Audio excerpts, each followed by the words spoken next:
Buen día a todos, buenos días.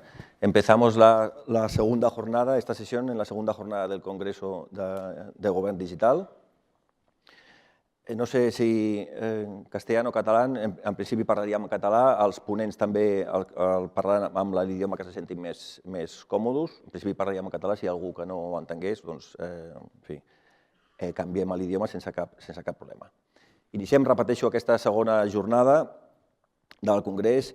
En primer lloc, voldria felicitar els organitzadors del Congrés per l'èxit de la jornada d'ahir i segur que l'èxit de la jornada d'avui. També voldria agrair als patrocinadors la possibilitat que ens donen de poder parlar sobre aquestes qüestions tan importants com són el govern digital, ara molt en solfa per una sèrie de modificacions legislatives. Ara veurem o tractarem a la taula, bàsicament, la qüestió de la innovació en el món del dret.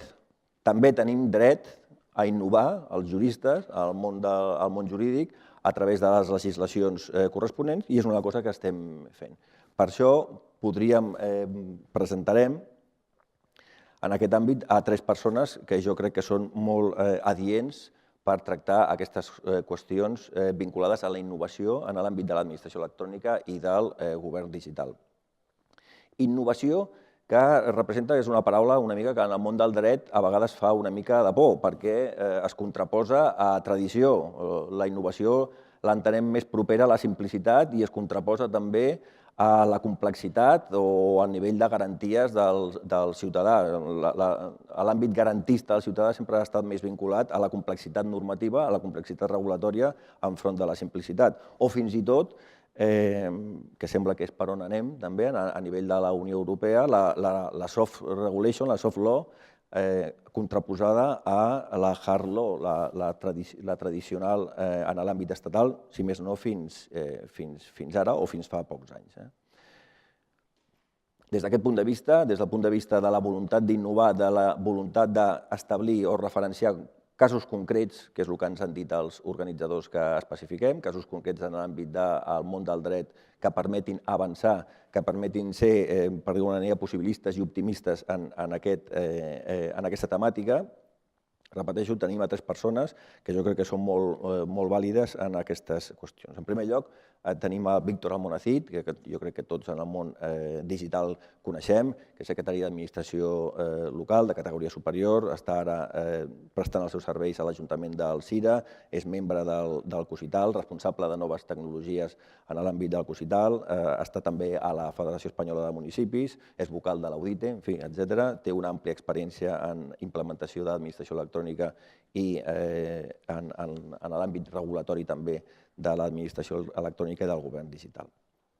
Donaria la paraula ja, perquè com anem tard, i després tindrem uns 10 minuts, per el que em diuen els organitzadors, intentarem tenir 10 minuts per les preguntes, les qüestions a debatir que es puguin plantejar a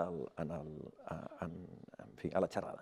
Molt bé, Víctor, quan vulguis, i gràcies. Moltes gràcies, bon dia. Jo faré el discurs en castellà, també per respecte a les persones que venen de fora, encara que en primer lloc m'agradaria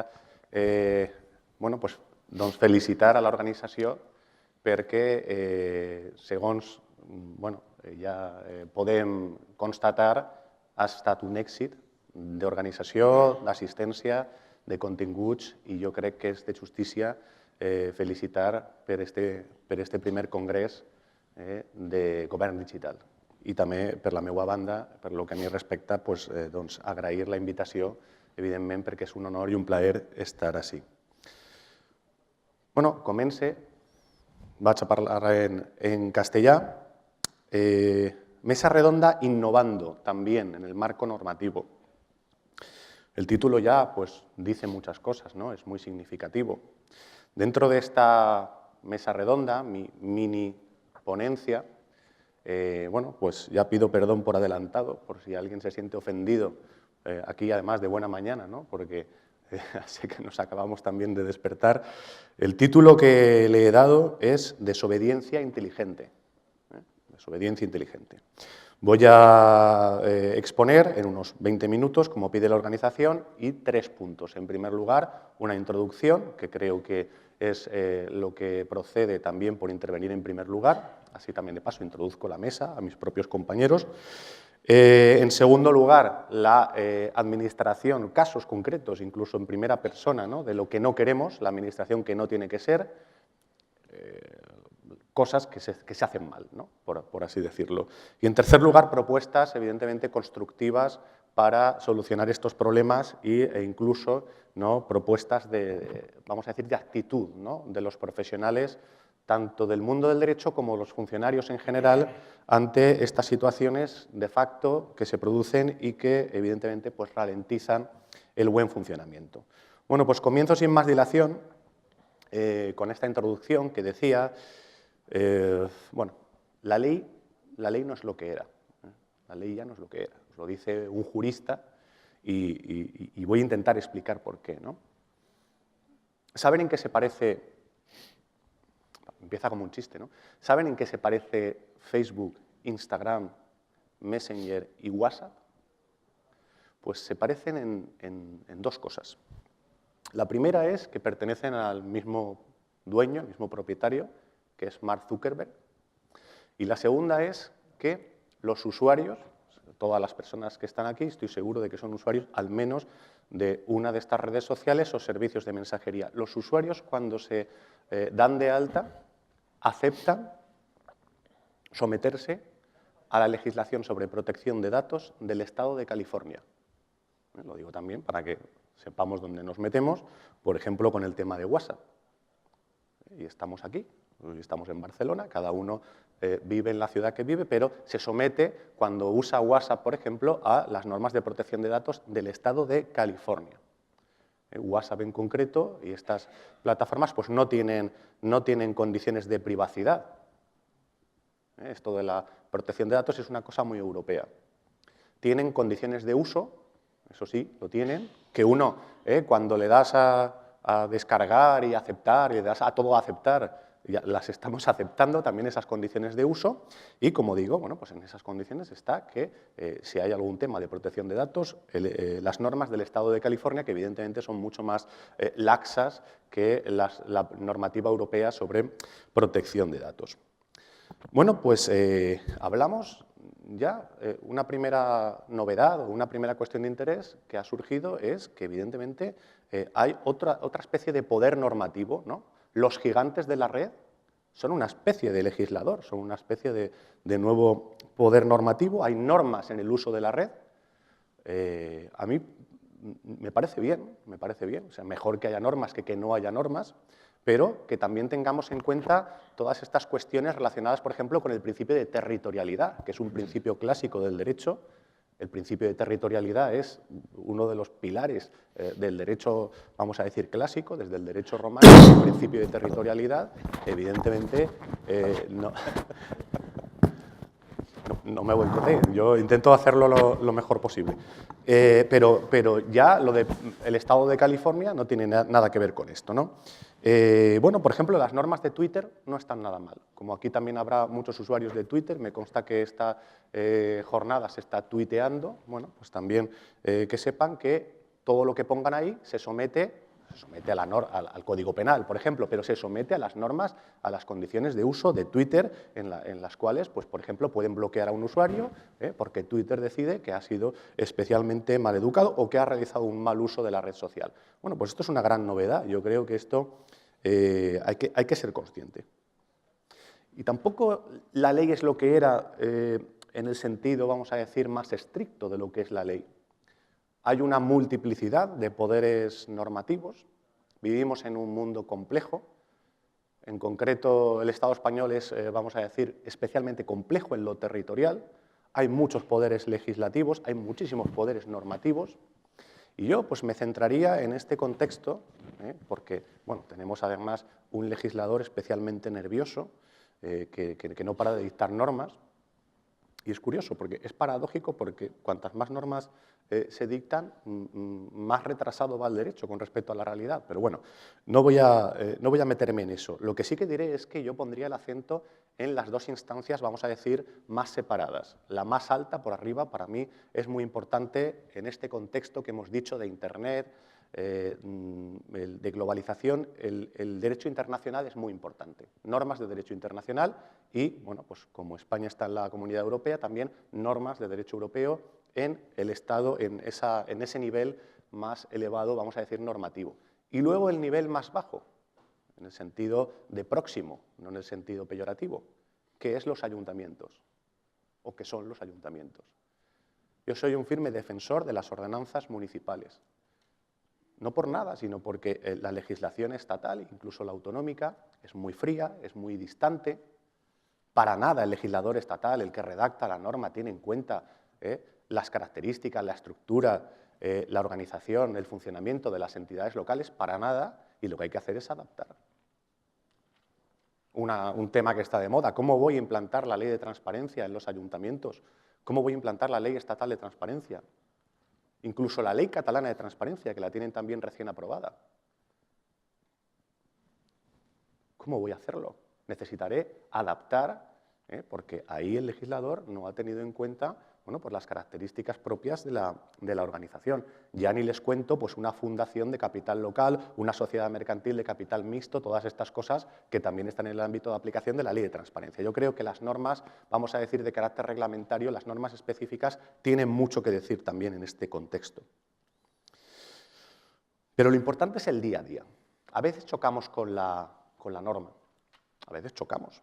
Y contra ese choque además frontal, pues tenemos que adoptar una actitud, yo creo que valiente. Tenemos que ser como juristas, como intérpretes de la ley, como aplicadores de la norma, pues hay que decir la verdad. Las normas pues a veces no están bien hechas, no son prácticas, no son útiles. Yo creo que cuando una norma es incluso, vamos a decir, no solo deficiente desde el punto de vista técnico, sino que es inaplicable, injusta a veces, pues lo que hay que hacer es, en primer lugar, decirlo. En primer lugar, decirlo para que lege ferenda, que es una especie de, vamos a decir, de petición de que la norma se cambie y se sustituya por otra. Bueno, pues es que las cosas hay que decirlas. Y mientras tanto se cambia, pues hay que interpretarla, por supuesto hay que aplicarla, esto de la desobediencia, que no se tome en el sentido, vamos a decir, más radical de la palabra, pero esta desobediencia se puede, vamos a decir, matizar por el lado o por la vía de la interpretación. Yo soy intérprete de la norma.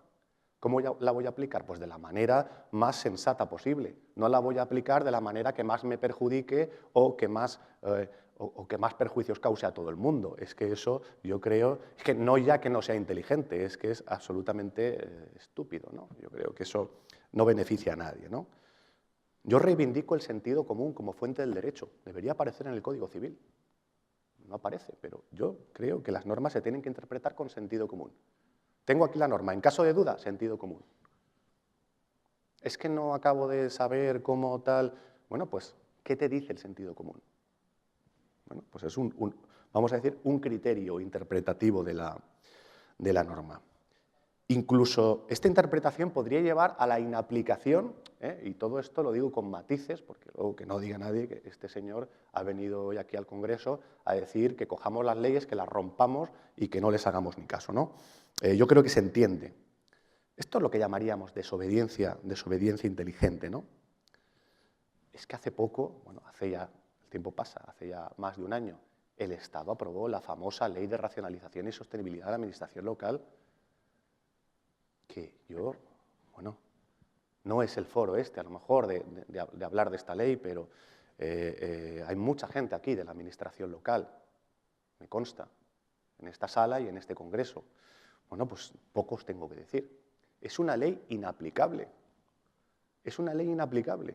Y no hace falta a estas alturas, después de un año y pico, que argumente más, ¿no? Porque además, incluso yo mismo pues, he dado muchas explicaciones en este sentido. Además que es una ley que la redactan técnicos del Ministerio de Hacienda, y digo Hacienda y no Hacienda y Administraciones Públicas, que saben que es el nombre del ministerio, porque lo redactaron técnicos de Hacienda, que me parece muy bien porque es una ley económica, pero claro, si se ponen economistas a hacer de legisladores, y además tocando temas de administración y tocando temas de administración local, pues es como si me piden a mí que haga unas normas de ingeniería de cómo se construyen las naves espaciales de la NASA. Yo me pongo, busco en Google, lo voy a hacer mal seguro, porque no sé, ¿vale? Yo creo que... y bueno, y si alguien sabe más, pues lo que tiene que hacer es decirlo. Y yo creo que los que saben de administración local trabajan en la administración local. Es lo que yo creo. Y los técnicos del Ministerio de Hacienda pues no saben tanto, ¿no? Y lo digo con todos los respetos. También chocamos, a veces chocamos con el propio procedimiento, ¿no? No ya tanto con el que establece la ley, sino con el que establecen las personas. Es que a mí también me ha pasado mucho esto de, no, esto pues siempre se ha hecho así, o esto, no sé, el trámite es este. Bueno, pues chocamos con procedimientos, chocamos con personas.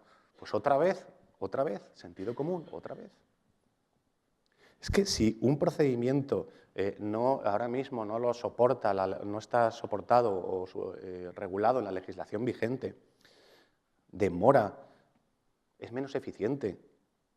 Bueno, pues aquí también podemos pues, ponderar los intereses en juego, sobre todo lo que tenemos que hacer es funcionar de la mejor manera posible. Hay que reaccionar, hay que tener una actitud activa en el trabajo.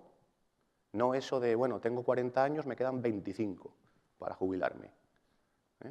Y además hay gente que se lo sabe en meses, en días. También, no voy a decir evidentemente nombres, pero hay un compañero que dice, me quedan 357 plenos. Coño, ¿cómo lo sabes? Dice, sí, porque es uno al mes, luego los extraordinarios, más o menos, el institucional, o sea, 357 a 360. Jolín, así yo no puedo ir a trabajar, ¿no? Para eso directamente pues te cambias de profesión, ¿no? A veces chocamos incluso con personas, a veces no, muchas veces chocamos incluso con personas de otras administraciones públicas. Yo reconozco que no me acabo de entender con los cuerpos administrativos de las administraciones superiores, que son estos que dicen, no, es que a mí me dicen, a mí me mandan. Yo, por ejemplo, no me entiendo con delegación de gobierno, lo confieso aquí, porque aquí como ahora no hay nadie que me esté oyendo. En el año 2006, hace casi 10 años, en mi anterior ayuntamiento, que es Picaña, ya teníamos el acta electrónica. Implantamos la administración electrónica un poco antes que los demás, no pasa nada. Bueno, pues me decían que el deber este de remisión, que saben ustedes que hay que enviar los actos y acuerdos de las corporaciones locales, que la imprimiera y que la enviara en papel. Y vuelvo a lo de la desobediencia, y yo dije, pues no voy a hacer eso. ¿Por qué? Con el dinero que me he ahorrado y ahora lo tengo que enviar y además tengo que enviarlo por correo postal, no lo voy a hacer. Y me dijeron, pues hágalo porque todo el mundo lo hace en papel y usted... Luego me llamó el delegado de gobierno y todo, me llamó y me dijo, no seas conflictivo, dices que eres conflictivo. Digo, yo no soy conflictivo. Yo si queréis os lo imprimo, pero estamos matando moscas a cañonazos. Al final dije, no lo hago. ¿Por qué no hacéis una plataforma para que los pocos que lo hacemos así, que luego seremos más y dentro de 10 años serán todos? ¿Por qué no hacéis una plataforma? Y mientras tanto os lo voy a enviar por correo electrónico. Dice, ¿por correo electrónico? Un correo electrónico no es nada.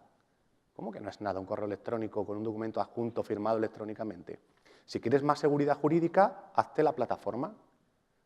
Hazte un registro de entrada. Estoy hablando incluso de antes de la ley 11/2007, de administración electrónica.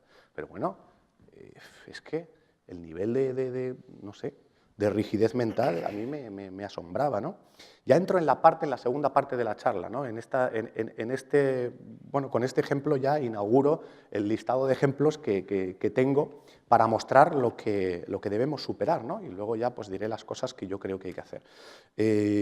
Tengo otro ejemplo muy bueno, muy reciente, otra anécdota buenísima. No voy a decir el nombre, pero una diputación me invitó a una jornada con mucha antelación. Yo, que soy muy curioso, enseguida entro en Internet y como es un sitio que estaba lejos de Valencia, que es donde yo resido habitualmente, miro los vuelos y pone 9,90 el vuelo. Valencia a esa otra ciudad. Y digo, pues yo mismo me lo saco y tal.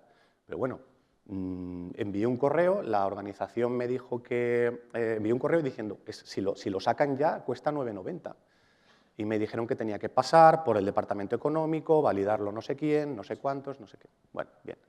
Y yo dije, no, pero no pasa nada, yo me lo saco. Y dice, no, no, te lo tenemos que sacar nosotros porque tiene que constar en el expediente que cada ponente ha sido contratado y se le ha gestionado el viaje, tal y cual. Al final acabaron pagando 300 y pico euros por un vuelo que 2 meses antes valía 10 euros. Que es que yo me lo hubiera sacado, yo me hubiera pagado los 10 euros, pero no querían tampoco. Bueno, un nivel de rigidez mental. Como me queda poco tiempo, tenía más ejemplos, luego pues igual los paso, los subo a internet. Voy a decir solo, bueno, pues uno más, ¿no? Hay un ayuntamiento en la provincia de Valencia que tenía problemas de palomas, ¿no? Culoms, decís aquí. Y porque son muy, en fin, son muy, vamos a decir, perjudiciales para el patrimonio. Y los bestias lo que hicieron es contratar lo que hicieron es soltar gavilanes, ¿no? Águilas, bueno, gavilanes que se comen a las palomas. Eso parecía una carnicería, ¿no? Además, vamos, ahí, eso no sé si la administración ahí es eficiente, pero la verdad es que tan bestia tampoco no puede ser la administración. En esa época también salió lo del Plan E, el Plan Zapatero, y como ahí había que rascar dinero, las subvenciones, lo que hicieron es, con ese dinero construyeron en el municipio un montón de palomares para que vivieran las palomas. Es decir, que con dinero público en el mismo momento se estaban construyendo palomares y se estaban contratando gavilanes para que destriparan ahí a las palomas, porque los gavilanes comen palomas. Me queda poco, ¿no? Bueno, ya acabo. Propuestas de mejora o propuestas para, bueno, pues para acabar con este tipo de situaciones. Desde esta, vamos a decir, desobediencia inteligente, ¿no? Bueno, pues lege ferenda, ya lo he dicho, lo que hay que hacer es decirlo cuando una ley no está bien, cuando una ley no es eficiente. Yo soy muy partidario de los lobbies en el buen sentido. Hay que presionar, hay que juntarse con los demás, hay que decir las cosas. Hacer del sentido común fuente principal del derecho, creo que es muy importante. Luego, una palabra que está de moda, que es desaprender. Es decir, a veces nos cuesta renunciar a lo que siempre se ha hecho, a los procedimientos. Bueno, pues vamos a replantearlo todo. Es que a veces para avanzar hay que retroceder. Vamos a ver si las cosas que hacemos están bien hechas. Hay que ser emprendedor, en el sentido más amplio de la palabra. Hay que improvisar, hay que interpretar, hay que reaccionar ante las situaciones nuevas. La Administración nos pone ante un reto diario distinto. Hace poco hablábamos también en Valencia de la firma electrónica de los secretarios, de la fe pública electrónica. Y alguien decía, bueno, eso ya lo regularán. ¿Pero quién va a regular eso? Eso nosotros. Nosotros tenemos que dar un paso adelante. ¿Quién va a regular, sino los secretarios, la fe pública electrónica en los ayuntamientos? Faltaría más. Luego, tener una buena actitud. Eso es importante, una buena actitud en general ante el trabajo, ante los conflictos, ante la vida incluso. Creo que hay que ser optimista en el trabajo. No sé si pueden pensar que esto es cursi, ¿no?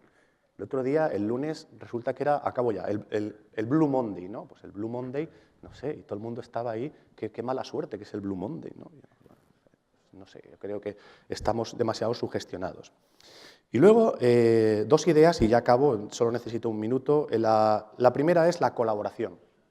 Trabajamos en formatos wiki colaborativos. Creo que la ley, como he dicho al principio, ya no es lo que era, porque lo que tenemos que hacer es reunirnos. Están muy bien estos congresos, están muy bien los cursos de formación, están muy bien las redes sociales. Los funcionarios tienen que estar en las redes sociales y compartir la información y hablar. Y al final, entre todos, vamos a dar con la respuesta buena. Y ya la última idea, y pido disculpas y acabo ya, es que las relaciones personales, tanto con los compañeros de dentro de la organización como de fuera, que sean buenas. Hay que mejorar las relaciones humanas y cuando todo va bien y cuando hay buen rollo, como se dice coloquialmente, creo que el procedimiento, la norma, todo eso pasa a un segundo plano. Y ya acabo con una frase de Platón que decía: donde reina el amor, sobran las leyes. Muchas gracias. Bien, Víctor. Sí. Muchas gracias. Yo creo que has aportado ya alguna cuestión muy interesante, como el problema de la territorialidad y extraterritorialidad de las leyes o la importancia del día a día en la aplicación, en la lucha diaria de la aplicación de la norma, ¿no? Con el tema del liderazgo de los técnicos, de los jurídicos en fin, y de los políticos incluso en este ámbito. Damos paso ahora ya muy rápidamente, porque ya vamos fuera de tiempo, a Xavier Uriós, que és el cap dels serveis jurídics de la Generalitat de Catalunya, una persona molt vinculada a l'àmbit també de l'administració electrònica, que coneix perfectament i de primera mà els processos normatius que han tingut molta relació amb el tema de l'administració electrònica, com a nivell de la Generalitat les lleis 26/2010 i 29/2010 de procediment administratiu i d'implementació de mesures i mitjans de l'administració electrònica. Quan vulguis, Xavier, tindràs un palet menys de temps, però, en fi, et tractaré bé. Molt bé. ¿Se me sent bé? ¿Sí? Vale. Bueno, dado que han comentado que hay gente de fuera, pues haré también mi exposición en castellano. Simplemente, no vamos a tener mucho tiempo, pero bueno, vamos a intentar pues trasladar 3 ideas básicas que son importantes a la hora de hablar de lo que es el marco normativo. Y lo que se dice es innovar el marco normativo. De hecho, la primera cuestión es, no hace falta innovar más el marco normativo. El marco normativo hoy por hoy es totalmente suficiente. Es un marco completo que en el fondo de lo que se trata es un poco lo que se ha comentado en la exposición anterior, de aplicar el sentido común.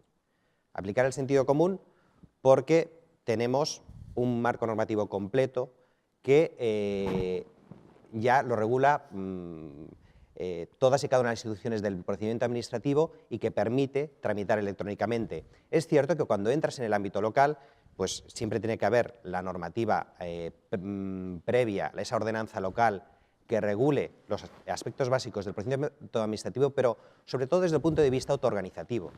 Desde el punto de vista autoorganizativo porque, en definitiva, teníamos un artículo 3.4 de la Ley de Firma Electrónica, la de 19 de diciembre y 59 de 2003, que te decía en el artículo 3.4, la firma electrónica reconocida se equipara a la firma manuscrita.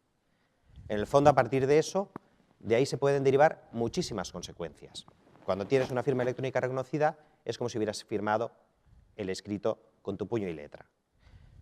Evidentemente, estamos en el ámbito de la administración, el principio de legalidad, la potestad administrativa, y eso nos lleva a que hemos de tener verdaderamente una estructura suficiente que vino a configurarse posiblemente con la Ley 11/2007. La Ley 11/2007, yo cuando la vi pensé, bueno, pues, Sagráis por no local en el sentido de, bueno, es lógica, te regula, te dice que tienes que tener una sede electrónica, un sistema de identificación, un registro, unas notificaciones y no te olvides de archivar los documentos electrónicos.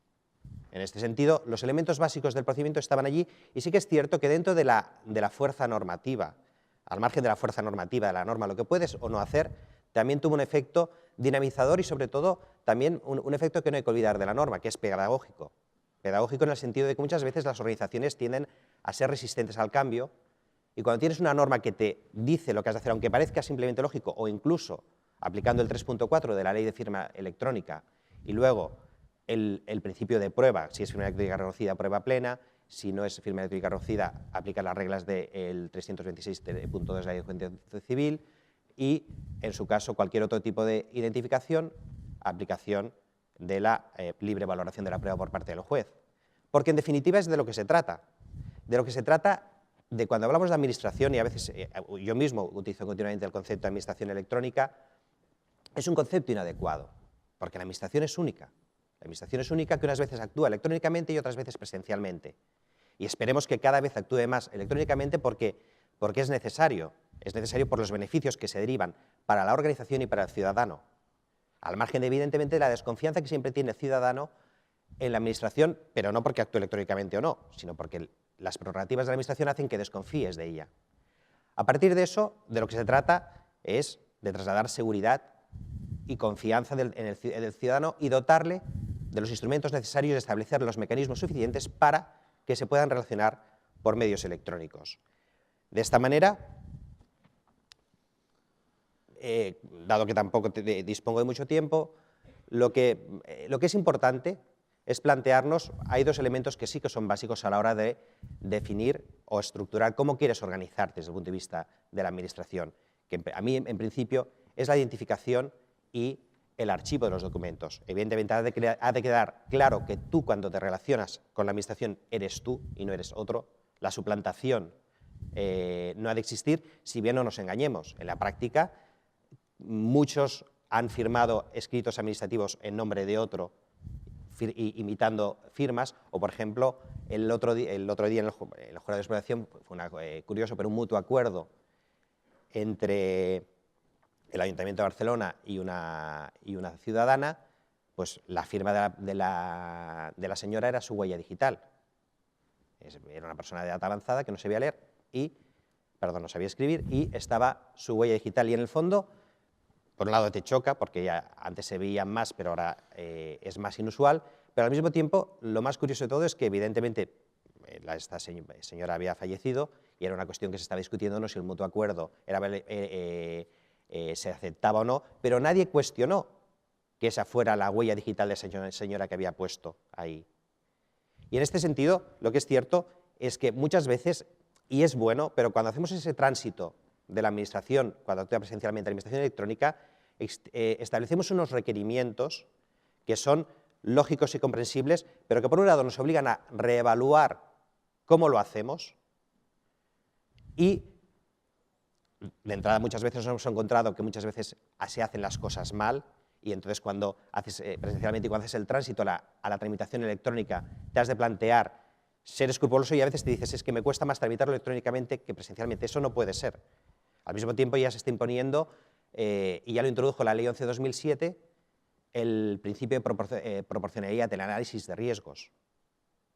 Se dejó de lado el concepto de la firma electrónica reconocida como el paradigma único, y se ha planteado, bueno, si son entornos tan cerrados podemos ir a mecanismos más sencillos en función del trámite, cuestiones que se han ido estableciendo, generalizando y que empiezan a permitir avanzar. Ahora, por ejemplo, ahora se ha aprobado un proyecto de ley por parte del Gobierno de la Generalitat que introduce la posibilidad de hacer mecanismos de firma electrónica más blanda, en la cual no se requiera desde un primer momento la presencia física del interesado para que te dotes de una firma electrónica para determinados trámites que puedan ser más sencillos. Porque en el fondo hemos de constatar una cosa, y es que la inversión que se está haciendo en medios electrónicos es muy grande, pero los servicios y trámites electrónicos, todo y que van avanzando, son todavía muy reducidos.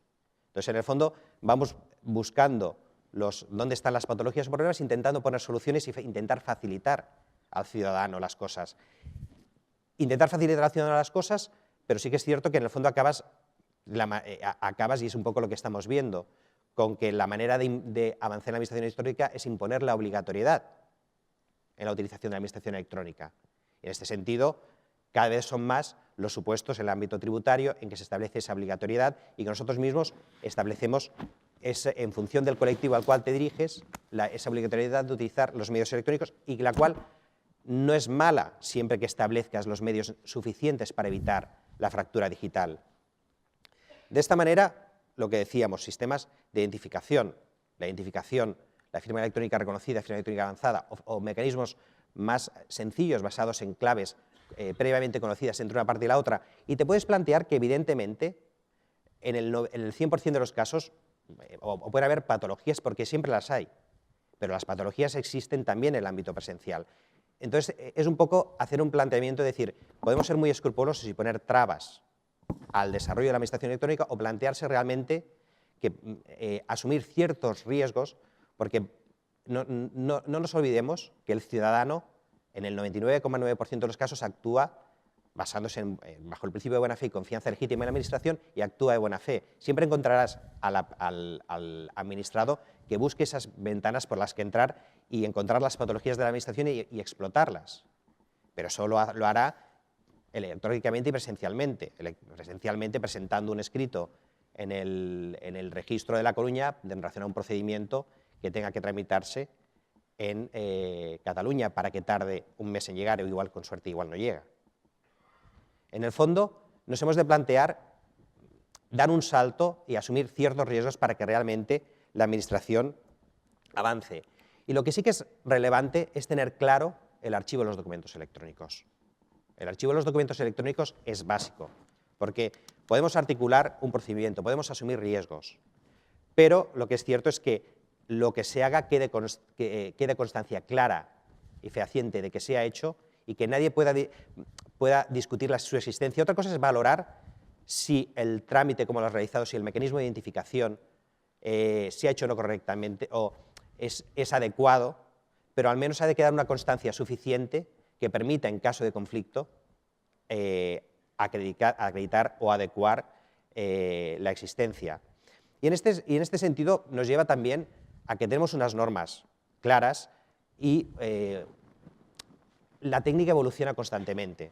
Hemos de tender a desreglamentar una desregulación normativa de los aspectos técnicos. Esto, por ejemplo, en la Generalitat de Cataluña se hizo con el decreto 56-2009, de 7 de abril, de impulso e incorporación de los medios electrónicos en la Administración de la Generalitat, que regulaba el procedimiento que posteriormente se incorporó en la Ley 26-2010, pero que también decía, a ver, cuestiones de protocolo de servicios y trámites, interoperabilidad, archivo, firma electrónica, que se haga por protocolos que se aprueben por orden del conseller. No hace falta un reglamento, no hace falta dictamen de la Comisión Jurídica Asesora, porque si cada vez que cambiamos un medio de identificación tenemos que volver a seguir todo ese trámite, la norma será una traba al desarrollo de la Administración. Y en este sentido, precisamente, me han enviado esta mañana, desde Cultura, me han comentado que están a punto de aprobar la orden que regula el protocolo de conservación de los archivos electrónicos, de los documentos electrónicos.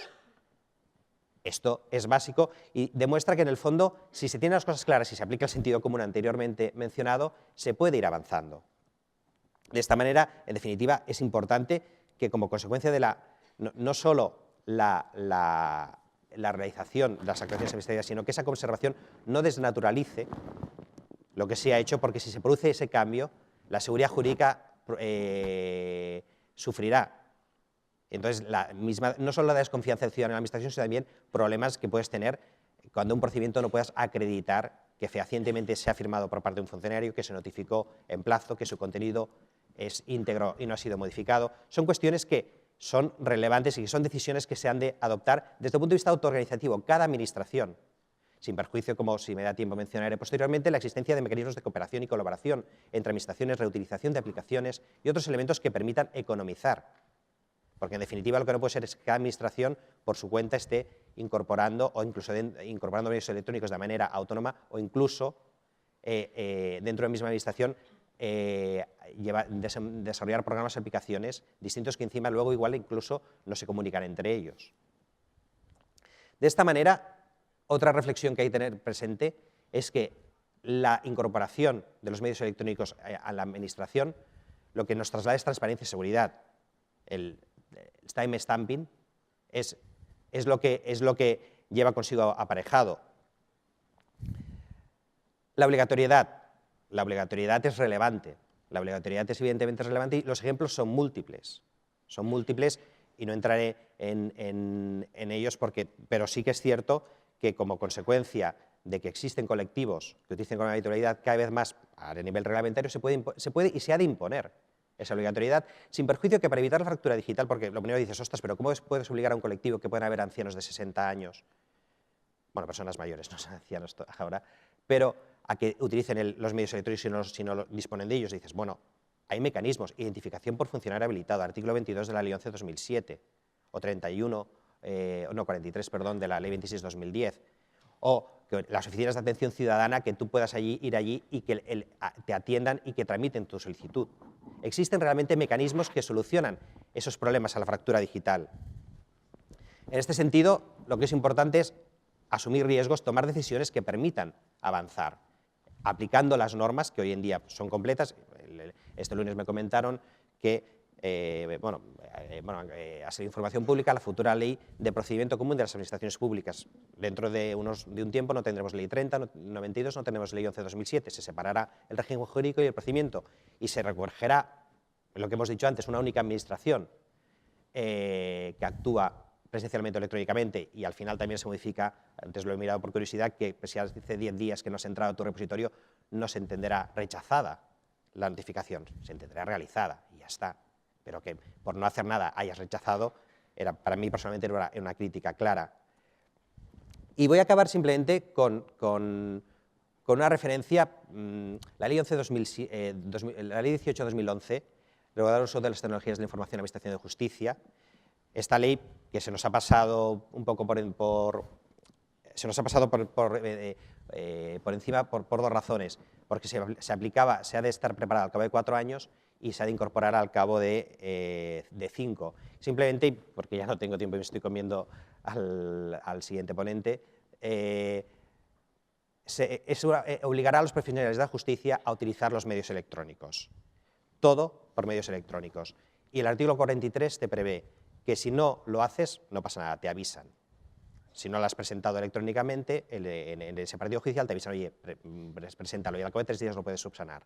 La segunda vez que lo hagas, se entiende por no realizado el trámite. Es decir, no has presentado una demanda, no has presentado unas conclusiones, no has interpuesto un recurso.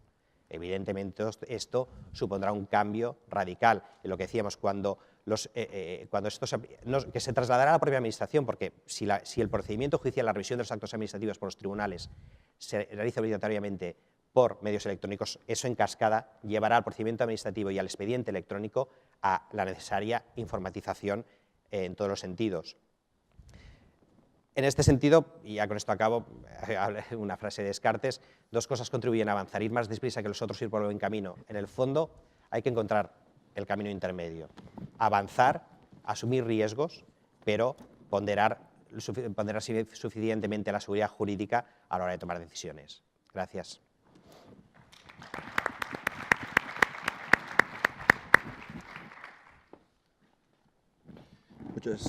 Muchas gracias, Xavier. Muy interesante tu exposición y me quedo con un par de cosas. La regulación que existe y que es muy completa, incluso podríamos decir en algunos casos la hiperregulación, la desregulación que en algunos casos planteabas y que has comentado, o incluso la legislación como impulsora, y ahora comentaba la ley en el ámbito de Administración de Justicia, la legislación como impulsora claramente de aspectos de utilización de medios electrónicos por parte de los ciudadanos, ¿no? Hay más cosas, quizá después tenemos brevemente algunos puntos. Roger, quan vulguis, Roger és Roger Cots és secretari de l'Ajuntament de Gavà, és representant del Consell del Col·legi de Secretaris de Catalunya a l'AOC i al Consell Nacional d'Arxius de la Generalitat i està especialitzat també i toca temes clarament d'administració electrònica. Com vulguis, Roger, gràcies. Se'n sent bé? Bon dia a tothom. Parlaré en català perquè és la meva llengua vehicular. Si algú no m'entengués, al final de la meva exposició, és la que m'expresso amb més fluïdesa, doncs en tot cas pregaria que aclariria tots els extrems que considereu oportú. Bé, a mi em toca parlar més del dret d'accés a la informació a Catalunya i en aquest cas de la importància que veurem dels portals de transparència. Però permeteu-me i parlaré de divinitats. Parlaven de desobediència, jo parlaré de divinitats. Jo que vinc de Manresa, que és ciutat ignasiana, els jesuïtes van ser expulsats per Carles III precisament perquè deien que portaven el laïcisme d'Europa. I el senyor rei Carles III, els motius que va arguir per expulsar els jesuïtes, amb el que veureu tot seguit, que és aquesta llei, de 1767, expresa el següent. Igualmente daré a entender a los reverendos, prelados, diocesanos, ayuntamientos, cabildos eclesiásticos y demás estamentos o cuerpos políticos del reino que en mi real persona quedan reservados los justos y graves motivos a que pesar mío han obligado mi real ánimo a esta necesaria providencia, valiéndome únicamente de la economía potestad sin proceder por otros medios, siguiendo en ello el impulso de mi real benignidad como padre y protector de mis pueblos. Segueixo parlant de divinitats. Important el discurs que fa el papa Francesc. Penseu, què fa aquest jurista parlant del papa Francesc? Doncs el papa Francesc, el discurs davant de la cúria romana, que és perfectament extrapolable a les nostres corporacions, a la nostra societat, criticava fonamentalment amb el discurs i llançava una autocrítica. Divinització dels mandataris, els lobbies, l'opacitat, els cercles tancats, la manca d'autocrítica. Segueixo parlant de divinitat. James Madison va dir, president dels Estats Units, va dir que si Si els àngels governessin els estats, no serien necessaris els controls, però com precisament els àngels no governen els estats, són necessaris els controls. I què vull dir amb això? Vull dir que és necessari, i veurem amb el dret d'accés a la informació pública, que realment el control de l'acció de govern ja no roman amb la democràcia representativa, sinó que roman amb els propis ciutadans pel sol fet de ser ciutadans. D'aquí la importància dels portals de transparència, que el ciutadà des de casa seva pugui controlar l'acció de govern de tots, en aquest cas, corporacions locals. Intento anar ràpid perquè tinc poc temps. El dret a saber. El dret de saber, ja deia Plató, aquí també s'ha al·ludit a Plató, que si algú té el privilegi de mentir, aquest algú hauria de ser els governadors de l'Estat, i ells en els seus quefers amb els enemics o amb els seus propis ciutadans estarien habilitats per mentir pel bé públic. No obstant això, el que un particular enganyi el governant ho consideraríem com una falta major equiparable al que podem cometre el malalt que menteix el seu metge en relació amb l'estat del seu cos o l'alumne que no diu la veritat del seu mestre.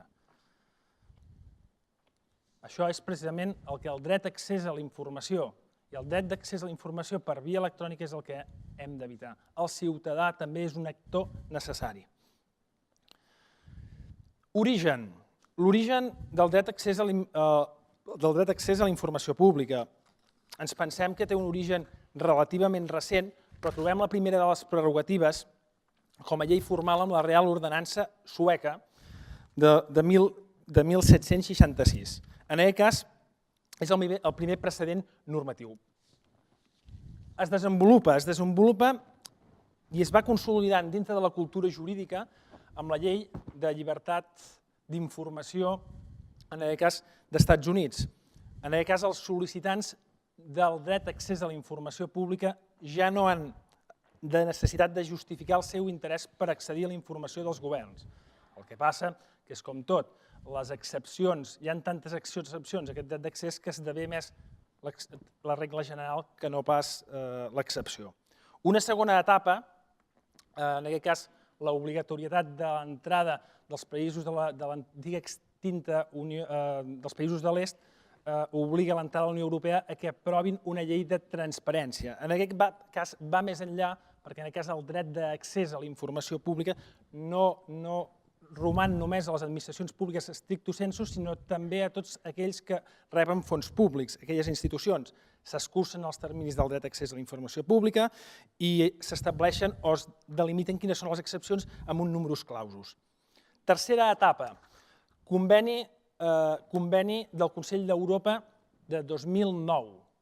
Aquí ja és un punt d'inflexió important amb el dret d'accés a la informació pública perquè es configura, es conceptua ja com un autèntic dret subjectiu i veurem que inclús dret fonamental. L'estat espanyol, per cert, no roman ni adherit, malgrat que ja veurem que la llei de transparència espanyola contravé algun aspecte inclús del conveni del Consell d'Europa, com el tema del règim del silenci negatiu. I per últim, l'última de les etapes, i és l'etapa que estem actualment, és Open Data, democràcia electrònica, que en definitiva és el que he vingut a parlar. Fixeu-vos, i és simptomàtic, que abans de l'entrada en vigor de la llei de transparència espanyola érem nosaltres i Luxemburg pràcticament els únics països que no teníem llei de transparència. El primer dubte que sorgeix és si es tracta d'un dret fonamental. Important, perquè en cas de col·lisió de drets hem de conceptuar si el dret és un autèntic dret fonamental. Malgrat no hi ha una jurisprudència molt consolidada, sí que a nivell, en aquest cas iberoamericà, hi ha una primera sentència el 2006, cas Claude Reyes contra Xile, que reconeix per primera vegada el caràcter fonamental del dret d'accés a la informació pública. A nivell de Tribunal Europeu de Drets Humans, el mateix, la importància de la fiscalització social com a dret fonamental.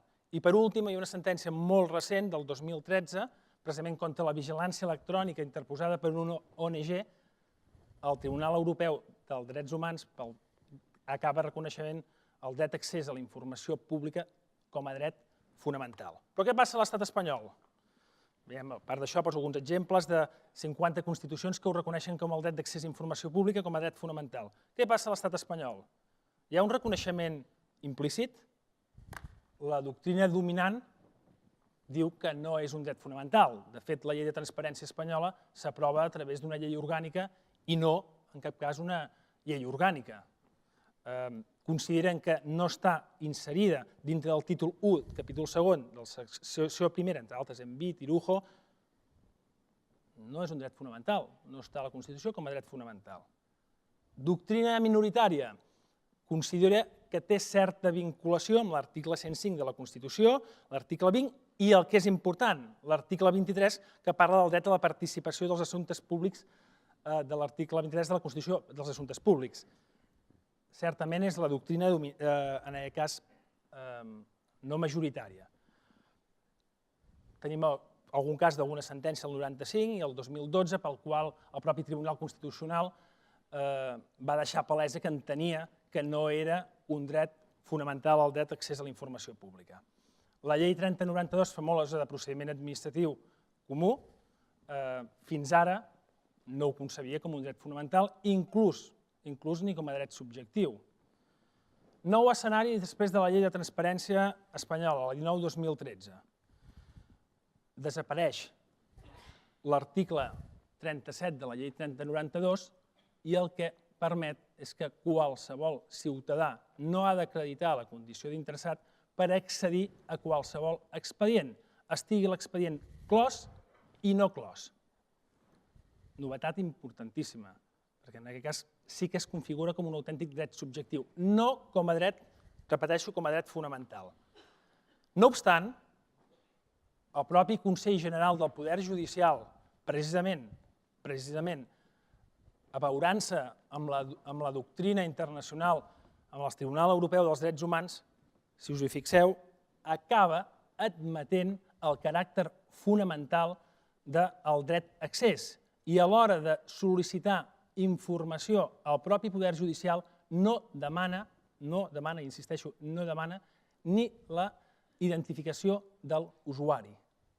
Fixeu-vos que diu, aunque la ley exija la identificación del solicitante, el Consejo General del Poder Judicial, l'òrgan fonamental del Poder Judicial, l'òrgan de govern, aplicará el estándar internacionalmente fijado sobre la innecesidad de estos datos al entenderse que el acceso a la información pública es un derecho fundamental de carácter universal en cuya garantía priman las obligaciones de transparencia de los poderes públicos frente a cualquier requisito impuesto al ciudadano o al solicitante.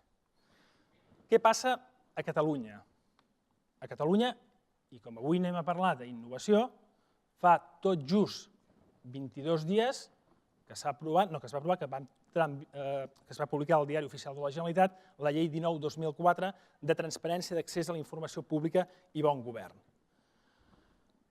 Sens dubte, va molt més enllà que la llei espanyola, que la llei estatal. El seu àmbit d'aplicació és molt més ampli i afecta l'àmbit subjectiu molt més àmpliament que no pas la llei espanyola. Anem a veure l'entrada en vigor. L'entrada en vigor, aquí sí que llenço certa crítica perquè estableix dos períodes d'entrada en vigor i veureu la importància dels portals de transparència a nivell electrònic pel següent. Aquesta llei diu que entrarà en vigor al cap de 6 mesos d'haver estat publicat-hi al Diari Oficial de la Generalitat, llevat del que determina els apartats 2 i 3. Què està dient? Que el dret d'accés a la informació pública a nivell català, que s'avança, en aquest cas de la llei estatal, a partir de 6 mesos el ciutadà podrà accedir directament als expedients administratius només pel sol fet de ser ciutadà, pel sol fet de controlar l'acció de govern. Com a contrapunt, que això aquí llenço certa crítica, estableix un període d'un any per les obligacions del títol segon. Què parlen del títol segon? Les obligacions del títol segon són les que parlen del portal de transparència, la publicitat activa, l'obligació de mostrar el que fan els ajuntaments i penjar-ho en un portal de transparència. Però fixeu-vos que paradoxalment entra en vigor abans del dret d'accés i el portal de transparència entra molt més tard. Per tant, en aquest cas, la crítica que podem llançar és que com més avancem, més portal de transparència, menys litigiositat i més dret d'accés. Què fem els operadors jurídics? I aquí apel·lo al meu company Víctor respecte al ROM. Si encara no tenim dret d'accés perquè no hi ha una vacatio legis, què fem actualment? Doncs jo el que diria és que s'apliquem els principis inspiradors de la llei de transparència i apliquéssim en règim d'ultraactivitat la normativa que la tenim a través de la llei de bases de règim local, el text refós de la llei catalana, on permet que la posada dels veïns accedeixen a actes de ple, etc. És a dir, aplicaria l'article 37 amb règim d'ultraactivitat. I parlaré, i vaig acabant, 5 minuts. Que sigui 3? Doncs 3.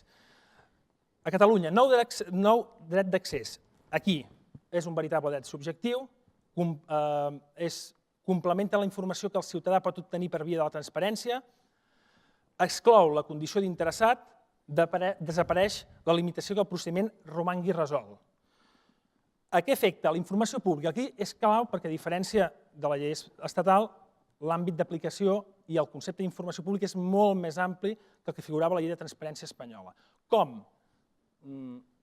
Desapareix la limitació que el procediment romangui resolt, es consagra el principi d'interpretació restrictiva dels límits del dret d'accés, és a dir, hem d'interpretar sempre el dret d'accés en cas de col·lisió respecte a qualsevol altres drets des d'un punt de vista restrictiu al que fa als límits.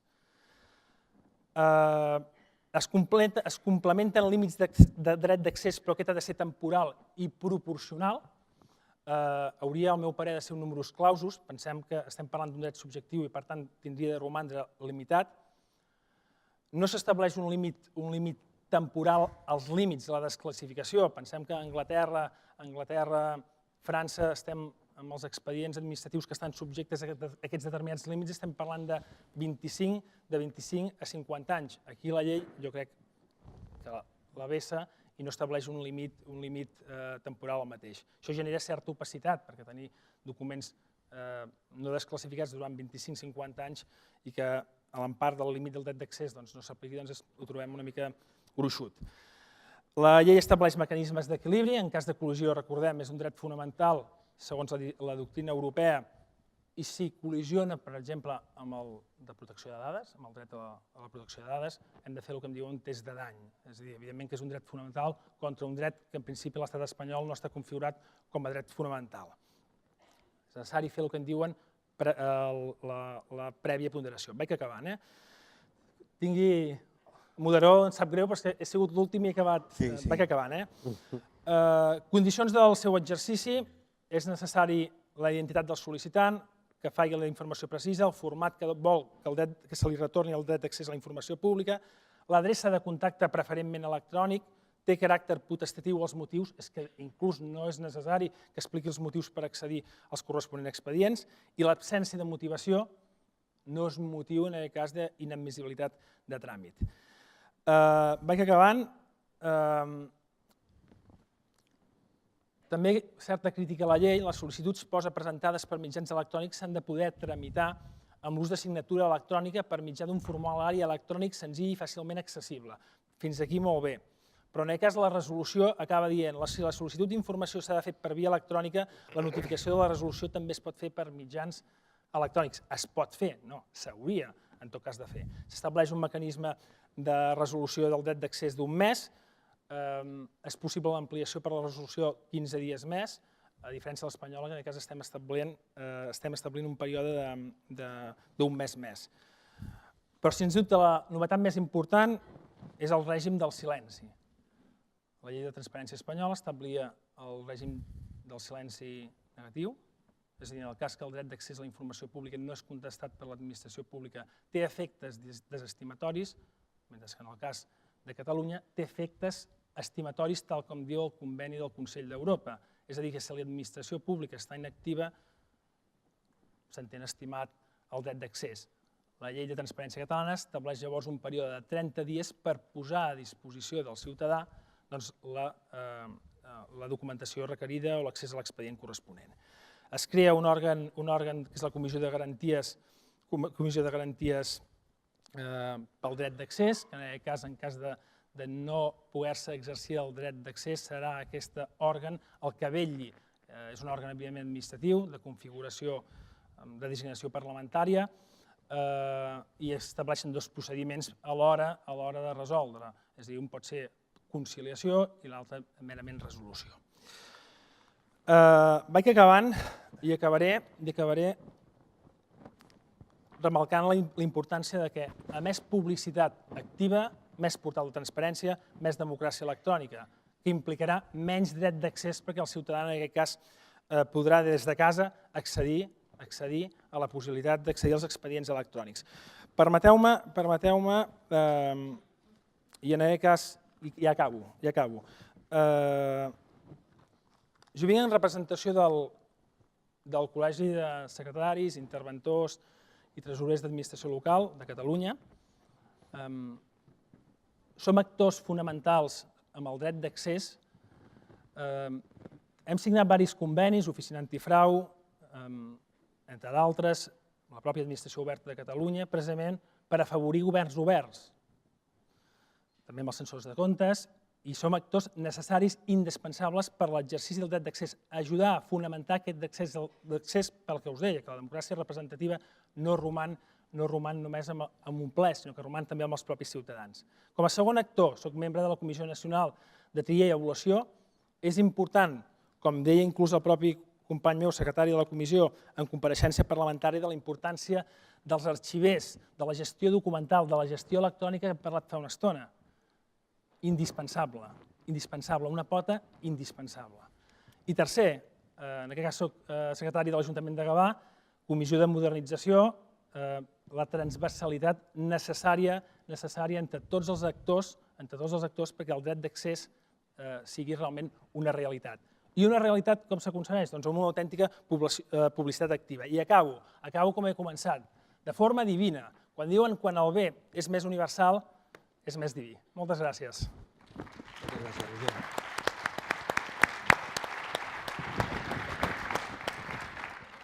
Molt bé, moltes gràcies, Roger. Jo crec que és molt interessant l'àmbit de la regulació del dret de transparència. La llei acaba de sortir del Parlament. Ens fan fora, els organitzadors estan fent aquí, la tramoia està fent aquí això. Jo, si em permet, si algú té alguna qüestió, alguna pregunta, faríem dues preguntes, que ens sap greu perquè hem anat una mica amb retard, hem començat una mica amb retard, però si algú tingués alguna qüestió al respecte, els hi traslladaríem als ponents. Hi ha alguna cosa? Haureu de fer senyals perquè no es veu massa? Sí? Si no hi ha més, com anem tard, ho deixaríem aquí. Moltes gràcies per la seva atenció i per qualsevol cosa estem a la seva disposició.